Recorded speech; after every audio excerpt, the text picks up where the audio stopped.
اللہ تعالیٰ نے دنیا کو عمل کی جگہ بنایا کہ موت تک ہر انسان کے عمل کا وقت ہے۔ عمل ہے کہ جسم کو استعمال کرے گا۔ اب کن عملوں پر اللہ پاک راضی ہو کر دنیا میں رحمتیں برکتیں عطا فرماتے ہیں اور مرنے کے بعد ٹھہرنے کے دو جگہ ہیں، نعمتوں کے خزانے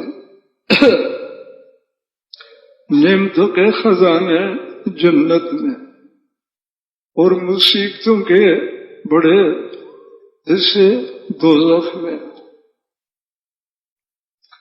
اب کن عملوں سے اللہ پاک دوزخ سے نجات دیں گے اور جنت کے اعلیٰ درجے دیں گے، تو ان عملوں کے لیے اللہ نے پیغمبر بھیجے اور پھر سب سے آخر میں رسول پاک صلی اللہ علیہ وسلم کو بھیجا، ساری دنیا کا رسول بنا کر۔ تو بھائی اب ساری دنیا کے انسانوں کی دنیا آخرت کی کامیابیاں حضور کے عملوں سے۔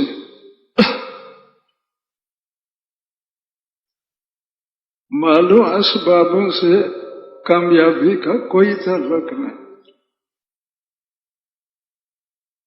قرآن حدیث کا مضمون ہے کہ دنیا دھوکے کی جگہ ہے، عملوں سے کوئی فائدہ دنیا میں نظر نہیں آتا، مالوں اسبابوں سے فائدے نظر آتے ہیں، تو یہ دھوکہ ہے۔ قرآن کا ہی مضمون ہے کہ دنیا دھوکے کی جگہ ہے، کھیل کی جگہ ہے۔ تو بہرحال ان عملوں کی ساری تفصیل قرآن مجید میں ہے اور خلاصہ اس صورت میں ہے جو پڑھی ہے۔ اور خیر کے زمانے جو صحابہ کرام اور بعد والے تھے، تو اس کسی کام کے لیے بھی وہ مجمع بیٹھتا تھا تو ہر مجلس میں اس صورت کو پڑھتے تھے تاکہ ہر وقت سامنے ہو کامیابی کا سامان کیا ہے۔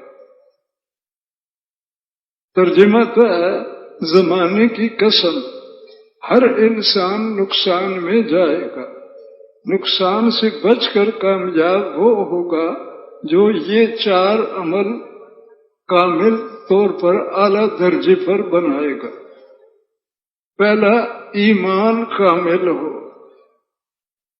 دوسرا، نیک عمل کرے، سارا جسم سنت کا پابند بنے،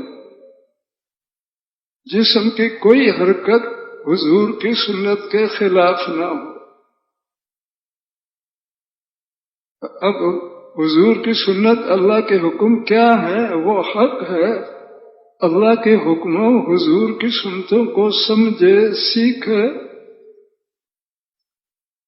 اور خود بھی اس پر پکا رہے، اوروں کو بھی اللہ کے حکموں حضور کی سنتوں پر پکا کرنے کی کوشش کرے۔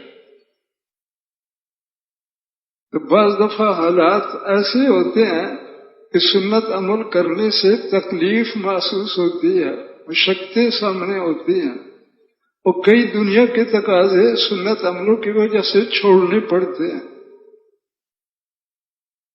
تو ان حالتوں میں خود بھی پکا رہے، کوئی مشقت بن جائے تو پھر اس مشقت کے وقت میں عمل کو نہ چھوڑے، خود بھی صبر کر کے عمل کرتا رہے، اوروں کو بھی صبر کی تاکید کرے۔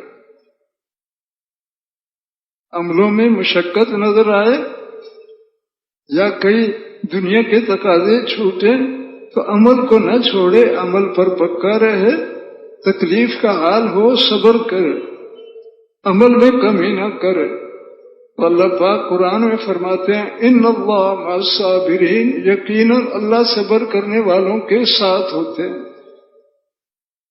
تو جس کے ساتھ اللہ ہو اس کے سارے مسئلے حل ہوں گے نہیں ہوں گے؟ آپ سے پوچھ رہا ہوں، نیک عملوں میں جو مشقتیں آئیں تو عملوں میں کمی نہ کرے، صبر کرے، عمل کرتا رہے، اللہ اس کے ساتھ ہوں گے۔ اللہ اس کی مشکلوں کو قدرت سے حل کر دے. تو ایک تو زبان سے تو ہم بولتے رہتے ہیں مالوں اسبابوں مخلوق سے کچھ نہیں ہوتا، سب کچھ اللہ کی قدرت سے ہوتا.